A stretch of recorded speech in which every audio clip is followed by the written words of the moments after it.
all the rulers came around, demolished temples. Temple destruction. And who destroyed Somnath temple? Muhammad Ghazni. He comes from Ghazna. Ghazna is in Afghanistan. This is Ghazna. This is Bamiyan. This is Multan. And this is Somnath. So this is a route taken by Muhammad Ghaznavi to reach the Somnath temple. Now in this 5,000 kilometer route, how much area there must have been a spread of Hindu religion? 2,000 kilometers. Now in 1 kilometer area where Hindu religion is spread, generally how many temples are there? Should we compromise at 5? 5, okay. So we compromise that it is at 5. So how much was the distance we had talked about? 2,000 kilometers and 5 temples per kilometer. So how many total temples are there on the way when Ghazni is traveling? 10,000 temples. Now, of course, I forgot to ask you a very elementary question. Did Ghazni come by air route? No, no. He must have traveled on this thing. So no Pushpak Viman that thing. Right, no Pushpak Viman for Muslims. It was there only in our mythology. Okay, that's a good one. Okay, so he traveled this area and on his way, he saw the great statues of Lord Gautam Buddha in Bamiyan. Did he break these Lord Gautam Buddha's statues? No. Or did he think that Taliban fools are going to come later and they will destroy? Did he have intuition? No. Still he did not break. No. Did he destroy the 10,000 temples on the way? No. Why? If he had to insult the Hindu religion in order to go to heaven, right? That's how our temperature, the temperature of our blood goes up, na? That he came, he destroyed our temple, he insulted our Hindu religion. Now, if he had to insult Hindu religion, he could have destroyed any 4 or 5 temples on the way in the beginning and he would have gone back. Why he had to come all the way to Somnath? Now, here comes the clue that in Somnath temple, that time there were 20,000 golden dinars. When Muhammad Ghaznavi came here, he had an army, and in his army, 35% of the soldiers were Hindu. In his army, there were 12 generals. There were 12 generals in his armies, and out of these 12 generals, 5 of those generals were Hindus. Their names were Tilak, Sondhi, Arjan, Ran and Hind. So it was a mixed army of Hindus and Muslims which came and destroyed Somnath temple, and many communal groups here. They try to project Ghaznavi as a great Muslim ruler, right? Now, if he was a great Muslim ruler, do you think he would have destroyed a mosque somewhere? No. Now, Multan I have drawn purposely because when he was coming from Ghazna to Somnath, on way he had to pass through Multan. And in Multan that time there was a Muslim ruler, his name was Abdul Fath Dawood. So when Muhammad Ghaznavi asked Abdul Fath Dawood whether I can come through your territory or not, Abdul Fath Dawood said, you are not permitted to pass into my territory. And on this issue, both these Muslim kings fought, and as a result of their battle, the Jama Masjid of Multan got decimated. So the same person who goes and destroys a temple in Somnath has to destroy a mosque right in the way, right in the beginning. Now there is another Hindu king, his name was Raja Harshdev. He was ruling in Kashmir in 11th century. And this point which I am telling you is from a book called Raj Tarangini by poet called Kalhan. Kalhan in his book mentions that this Raja Harsh, during his tenure, he created a new designation, and the name of this designation was Devot Patan Nayak, an officer who uproots the idols of God. And who's doing this? This is being done by a Hindu king. But remember, there is a unwritten clause there that don't destroy the statues made of stone. You have also only to uproot the statues which are made of gold and silver.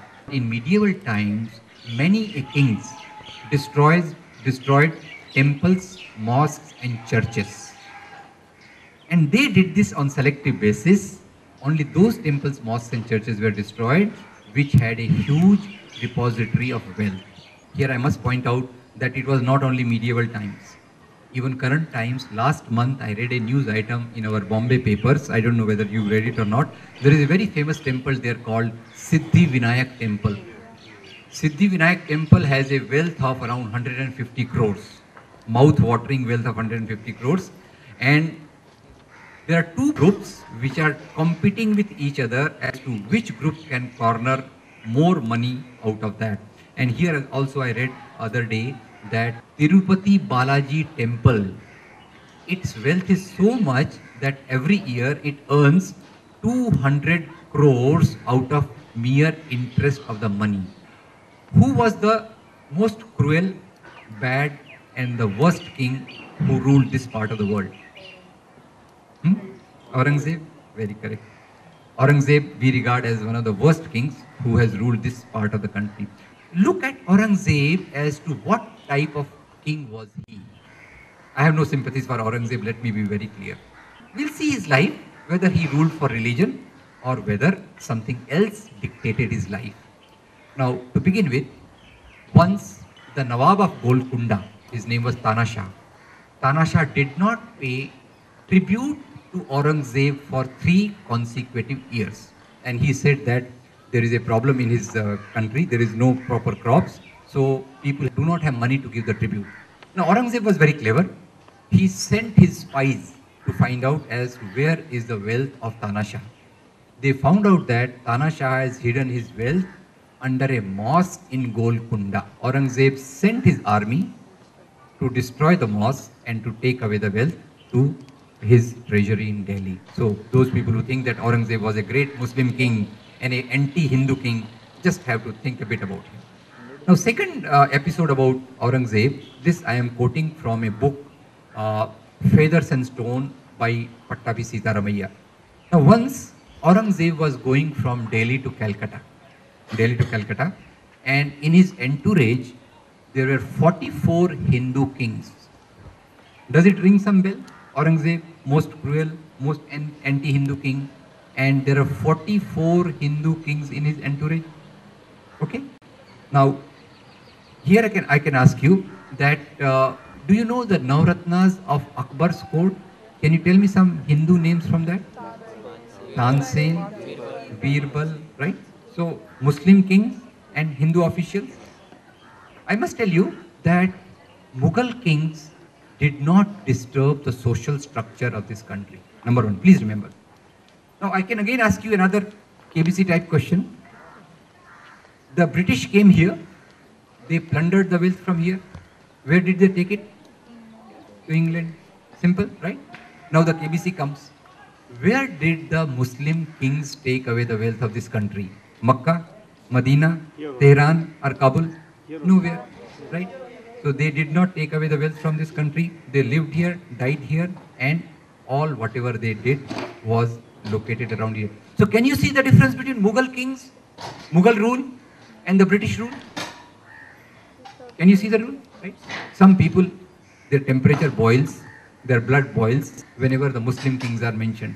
By and large, they are quiet about the British rule. I don't know the reason. This is a homework for you to find out. Those who shout very much against the terrorism, against the Mughal rule, the Muslim rules, by and large, they will keep quiet about George Bush, British rule, etc., etc. That's, of course, an incidental point. Coming back to Aurangzeb. During Mughal period, the number of court officials in the Mughal kingdoms went on rising.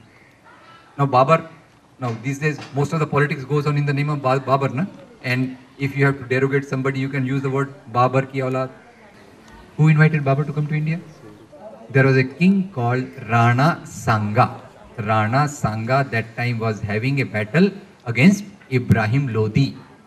Rana Sanga sent a message to Babur that you come, we will jointly defeat Ibrahim Lodi and we'll rule the country jointly, right?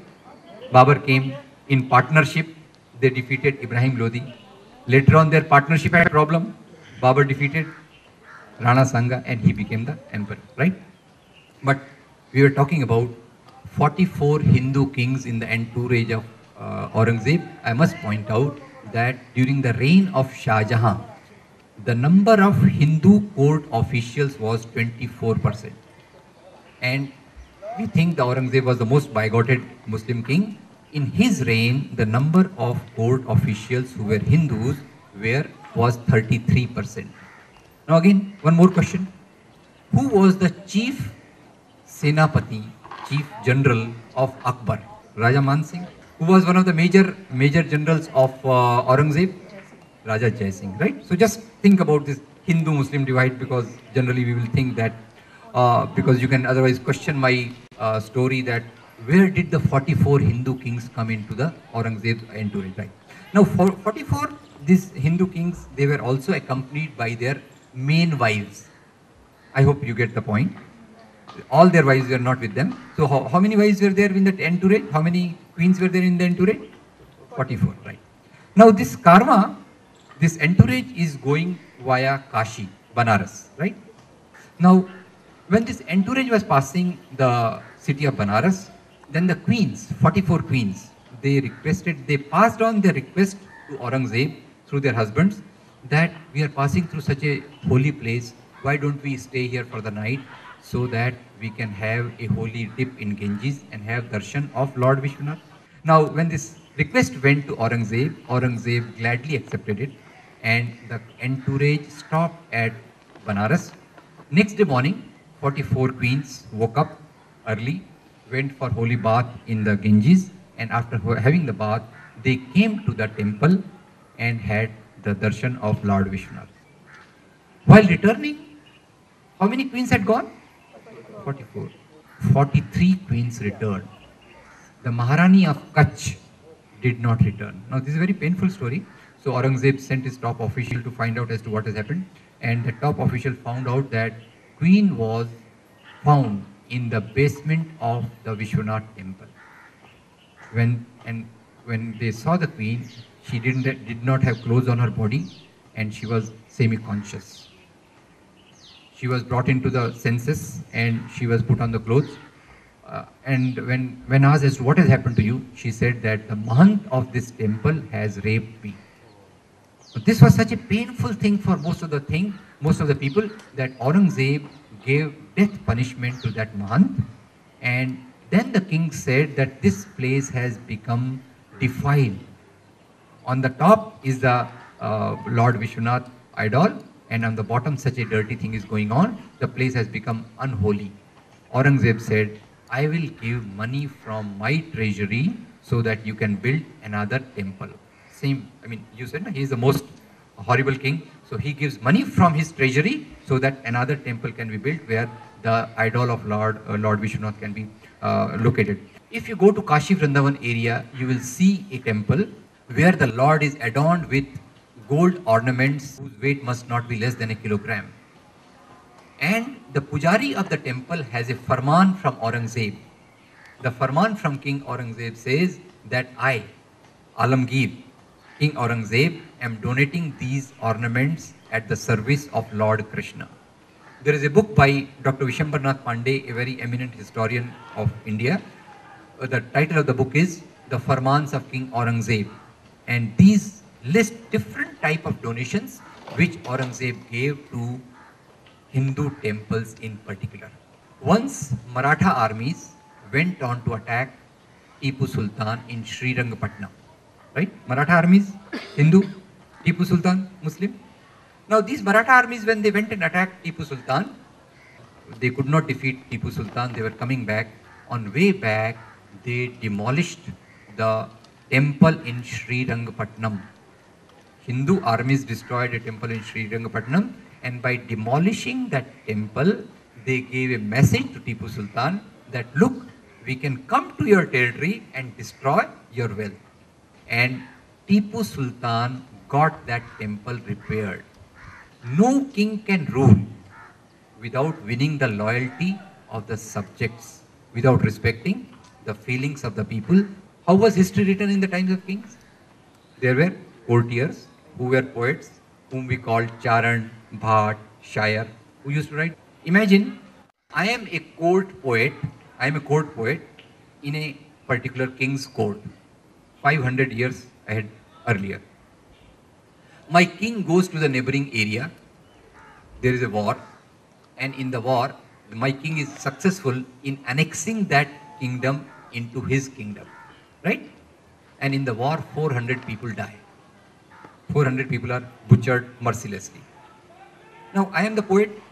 I have to write the account of this. How will I write? Will I write that my king is so cruel that he killed 400 people to annex the neighboring kingdom? Will I write this? Why? If I write like this, what will happen? I will be the 401st, right? I will be the 401st. I will not write like this. So what will I write? My king is so brave. He is so noble. He is so religious that in order to spread his religion, he has annexed the neighboring kingdom into his kingdom. So all the annexation. Here please note, jihad, crusade, dharma yuddha. These three words coming from three traditions. What is the meaning of the jihad? Whatever the meaning, religious meaning, I will not go into that. But most of the kings took the cover of religion in their expansionist programs. They wanted to expand their empires, and always Hindu kings use the word that we are doing dharma yuddha. So if I am a Hindu, I will say dharma yuddha, very good. Jihad, very bad. Crusade, very bad. So now the history has become very simple. You don't have to think much. Just see the religion of the particular king. If it matches with your religion, that is excellent.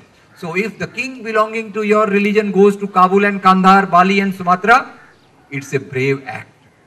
But if the king from the other religion comes and rules here, that's a very bad act. So this is what history has been reduced to in the hands of the people who are very short-sighted, very narrow-minded. And the crux of the history, what should be the crux of history? Why we should study history? How should it guide us? The basic thing about history, production, social relations, people, their plight, I think that should be the focus of history, and that has been lost.